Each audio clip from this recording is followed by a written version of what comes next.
Armand here with your forecast for the week of March 24th, 2025. The big news this week is that Neptune goes into Aries, stepping into Aries for the first time since the 1870s.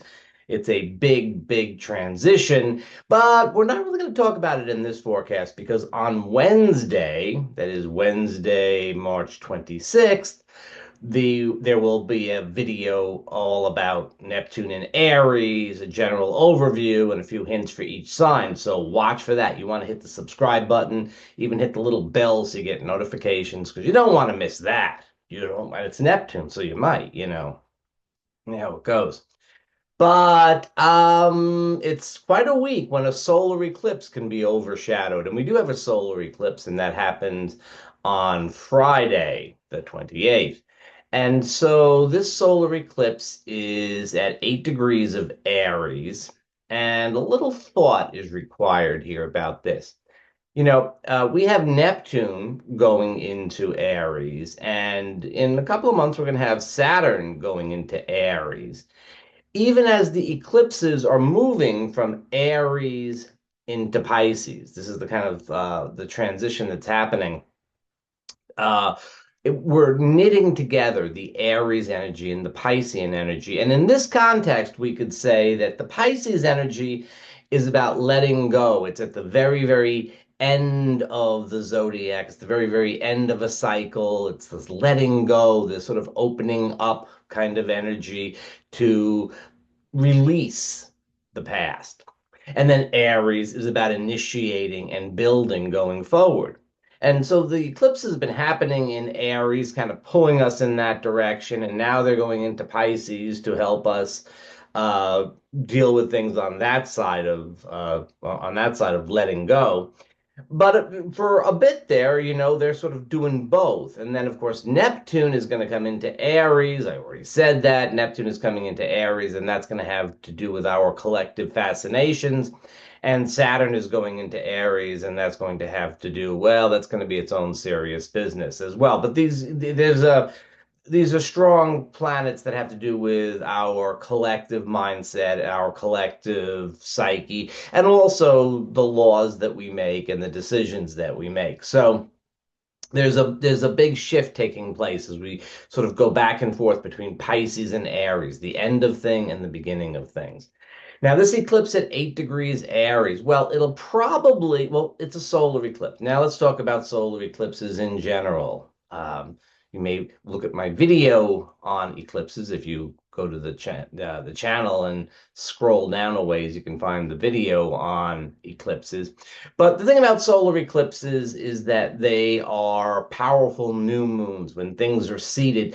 As a general rule, not much happens on a solar eclipse. It's Aries, and I don't know that I would take it for granted or anything like that. But typically, not a lot happens on a solar eclipse. There's that sort of feeling of impending something or other. It's the calm before the storm feeling, or like when you got a beautiful sunny afternoon and then you sort of look off to the west or something like that, and you see this whole line of thunderstorms coming in, and you think, wow, just a couple of minutes, here it comes.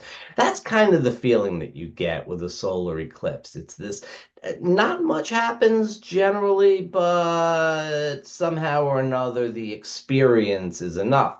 Sometimes things happen. I gotta be honest.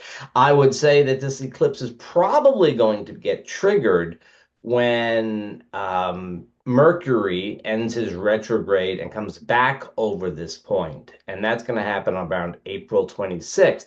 Mercury stationed at 9 degrees. Yeah, this is like very late 9 degrees Aries. Mercury stationed to retrograde on this degree on March 15th. And so this is already a sort of mercurial kind of seeding that's going on. So it's very likely to be triggered again when Mercury goes over it, or even when Saturn goes over it in late April or early May of 2026. And even when Neptune stations very close to this degree in July of 2028, but we will have forgotten about the eclipse by that time. So, Well, then probably that will be the time when we could really put the story together. But it's a little bit in the future, so let's not let's not worry about it that way. Prior to the eclipse, Mercury is going to sextile Pluto. We could sort of say the early part of the week, maybe an opportunity to speak truth to power, certainly an opportunity for the public, Mercury connecting with Pluto in Aquarius, for the public to express themselves, or individuals in the collective to express themselves.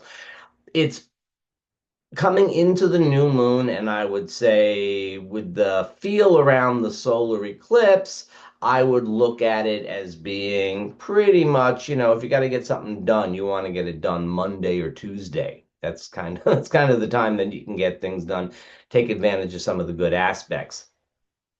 Again, this is a solar eclipse and not much happens, except we have to keep in mind that Mercury is retrograde, confusion, Venus is retrograde, confusion about Venusian things, and Mars is out of bounds. Mars is still out of bounds as of the eclipse. And so, uh, tendency towards actions that may be impulsive and even, let's go so far as to say, erratic. So, again, solar eclipses, not a lot happens, and yet maybe some stuff will happen.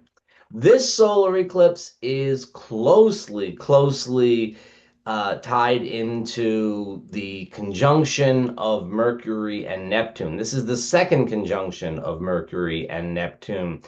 And as you well know, if you've been watching this channel, when Mercury meets up with Neptune, things get mighty confusing. Don't even believe yourself. Right? There's just this sort of slipperiness. The good story will trump the truth, and we might buy into it, yeah, and at the collective level for sure, and then at the personal level as well. We look back to the time when Mercury conjuncted before the retrograde, and then we look again to see when Mercury is going to pass by again when he's going direct. Well, that might be when the confusion clears up, or given that it's Mercury and Neptune, maybe the confusion just really gets embedded. Anyway, the solar eclipse does get us a little edgy, and the Mercury, Neptune, and Mars out of bounds suggest that we may very well get edgy about things that, we were misinformed about, things that are not quite true. So the end of the week is probably best taken as an opportunity to kind of relax and let go and not get too drawn into things. Now, during the course of the week, the sun makes a trine to retrograde Pallas Athene. Venus is going to also make a trine to, did I say Pallas Athene? I meant Juno. Venus is going to trine Juno, retrograde Juno. So the planet of desire and values and what we care about, and the planet of the asteroid Juno has mostly to do with relationship commitment. These two things are kind of getting on the same level, but it's probably more about rethinking your relationship status and things like that. I wouldn't say that it has a lot of it doesn't really have a feel of it being a major turning point just yet. It's more like reconsideration. If you happen to remember what was going on in relationship right around January 30th, well, that gives you a nice opportunity to think about it. But again, we're going to have to wait till Venus passes Juno going direct to really see what the outcome is. So that's kind of it. With Mercury and Venus both retrograde and being pretty active at this time, we're sort of in this suspended animation. It's not like nothing happens. I mean, considering things and considering what you value is important. Considering whether or not you're getting the value that you want out of your relationship is important. Am I getting what I need? And, going inward and thinking about these things, maybe having a discussion, although maybe just think about it would be better the way things are right now. Um, we can look at these things as being not much happening, and yet they are kind of the process that will get things to happen in the not too distant future. Not too distant future. Again, Mars is sort of pushing us to act. So we're not really feeling like, oh gosh, oh gosh, I'm just going to sit back. And that's going to be hard. That's probably, no matter what comes up for any of us on any level in any area of life, that is probably the biggest challenge of this week, is saying now is really not the time to act. And yet, but I got to do something. I mean, of course, if you have to do something, do it.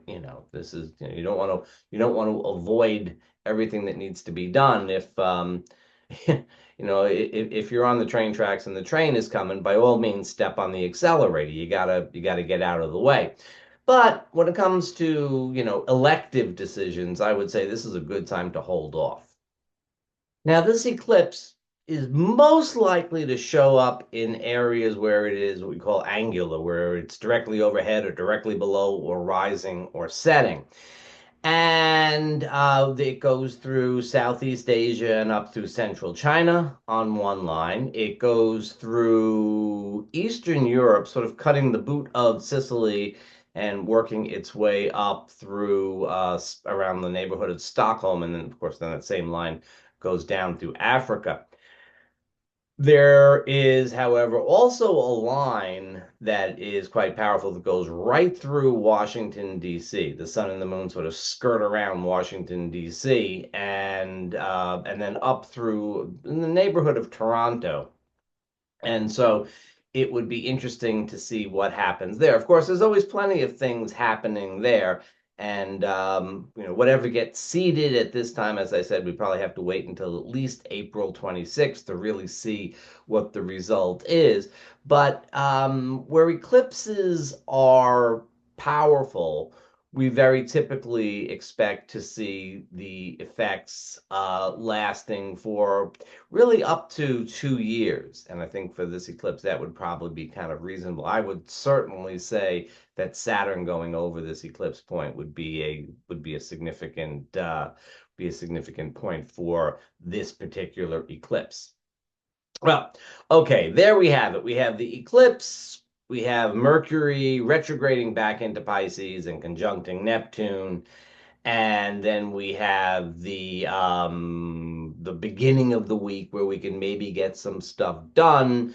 Those of you in relationships, particularly if something sort of hit a pivot point right around the end of January, beginning of February, are invited to come and reconsider that. The rest of us, that Venus Juno stuff doesn't really have too much to do with us, and that's okay. Um, and that's it. And I want you to. I'm looking out for you. I want you to look for that video on Neptune in Aries, which will be showing up on Wednesday, the 26th. I'll see you then.